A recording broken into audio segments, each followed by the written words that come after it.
So, okay, class, you are now dismissed. Yes, sir.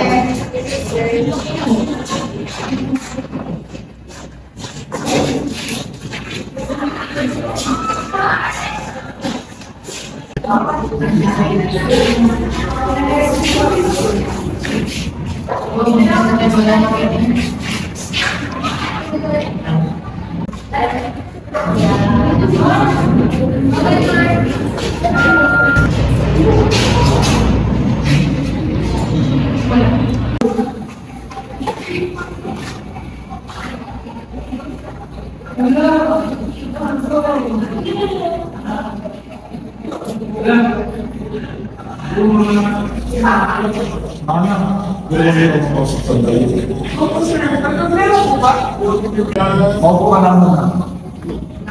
Baka yung isa niya. Napansin ko lang may ilang kasi na ipinansal mo na klase mo tapos same sila na ginawa mo. Alam ko ikaw yung gumawa nito. Tama ba ang inisip ko Kasi kailangan ko po talaga ng pera kasi hindi po yung bunso namin. Wala po kami pambili ng gamot. Kahit pamasahe po papunta sa paaralan na ito, pagkain wala din po. Binabayaran po nila ako, sir. Ito lang po ang paraan para magkapera ako. Alam ko mahirap ang sitwasyon na pero mali pa rin yun. Tinuturuan mo silang mandaya, mas lalo silang masanay sa mga ginagawa nila. Di ba, Ana? Alam ko po, sir. Yung iba po, nagbibigay na sila ng babala sa akin kapag hindi ako papayag. Araw-araw po ako natatakot. Araw-araw po gumigising ako may kaba. Pero ano po bang magagawa ko? Paano ko tutulungan ang kapatid ko? Paano ako magkakapera, sir? Ito na lang po ang paraan para magkapera ako. Hindi madali ito, Ana. But you need to know, tama desisyon na ginagawa mo ngayon ay mag-uukit ng landas patungo sa hinaharap mo. Kung hindi ko po sila tutulungan, maliban sa kailangan ko po ng pera, baka magaling po sila sa akin. Mas lalo po ako mawawalan ng kaibigan nito. May mga requirements din po silang kailangan ipasa ngayong linggo, sir. Kung talagang tunay silang kaibigan, Ana, maunawaan ka nila. Mas masagit mawalan ng prinsipyo kaysa mawalan ng ilang mga kaibigan. At saka, pwede ka namang humingi sa mga organisasyon o sa mga paaralan. Opo, sir. Pero paano kung mas lalo ako mahihirapan sa desisyon ko, sir? Paano kung magkamali ko ako? Walang perfectong desisyon, Ana. Ang mahalaga ang iyong intensyon at iyong lakas ng loob para harapin ang katotohanan.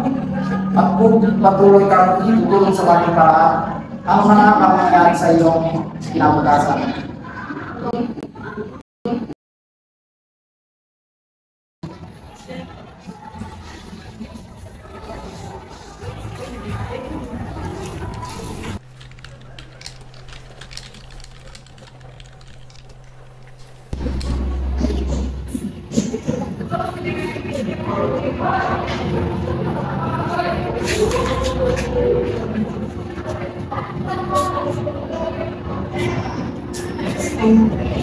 Guys, di pa ba kayo basta lang. Kailangan na natin itong pag-usin para makapunta tayo sa beach. Tapos na rin ako.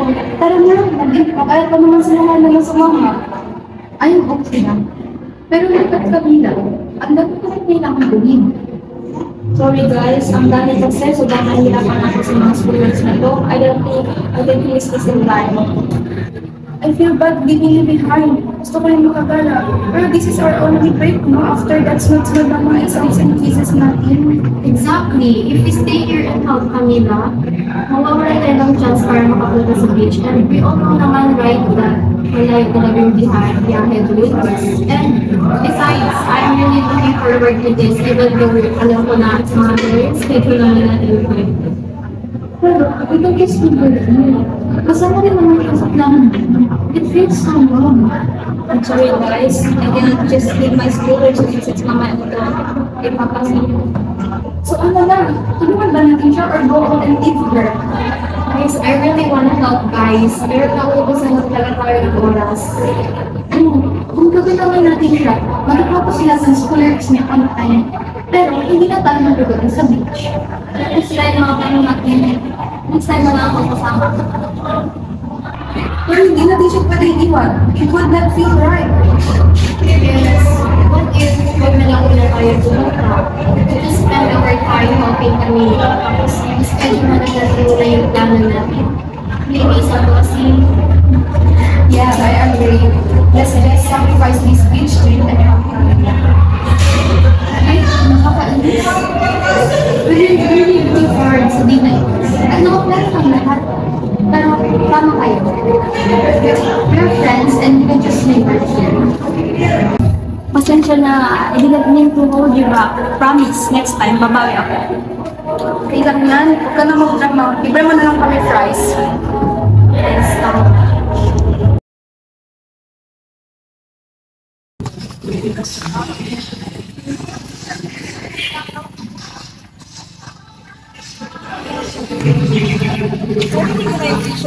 Bakit? Magkano pala talaga yung tripod?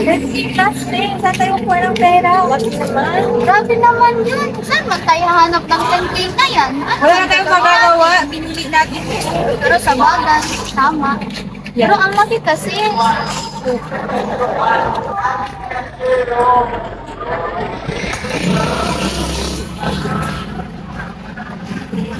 Nakita mo yan? Yung wallet ni Kuya nahulog. Open mo.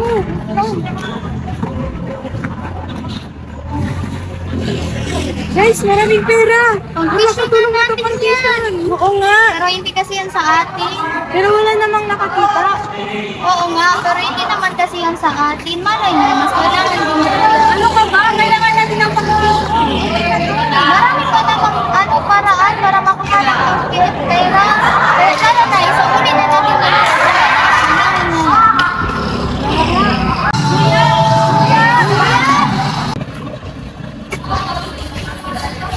Kuya, isusulit ko namin yung wallet na nahulog kanina. Ay, mga yan. Ako, salamat. Hindi ko ito napansin. Pabili ko kasi na ito ng ng gamot ng nanay ko. Napakabait ko talaga. Wala nga naman po. Mauna na po kami.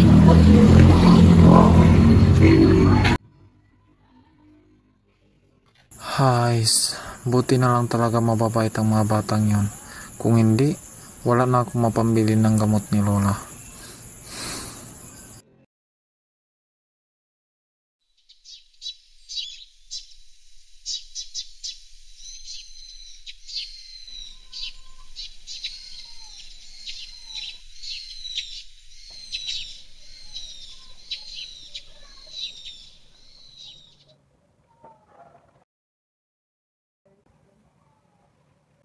Nay? Ano yan? Sila yung kausap mo. Ha? Ano yung sinasabi mo? Nay? Alin wala? May nakita ko. We need to talk about something. May nakita ko may kausap ko sa phone. Hindi mo alam yung sitwasyon at hindi mo dapat ito malaman. Pagkita rin kitang may kausap sa cellphone at tumatawa, sobrang friendly mo. Bakit mo ito ginagawa kay tatay? Kami ni tatay mo, matagal na kayo may problema. Hindi ibig sabihin nun, hindi ko na siya mahal.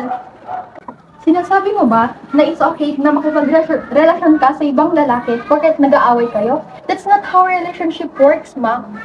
Mahal na mahal ka ni tatay. Ba't mo siya nagawang saktan ng ganito? Alam kong nagkamali ako. Sinusubukan ko itong ayusin ang mga bagay sa tatay niyo. Are you sure na mapapatawad ka ni tatay kapag nalaman niya? At kapag napatawad ka naman niya, mababalik ba kaya sa dati? Ewan ko ba, bahala na! Ate, ano gagawin natin? Sasabihin ba natin to kay tatay? Ewan ko rin ba? May parte sa akin na gustong sabihin, pero may parte din sa akin na wag na lang. Kasi natatakot ako kung ano yung mangyayari sa pamilya natin.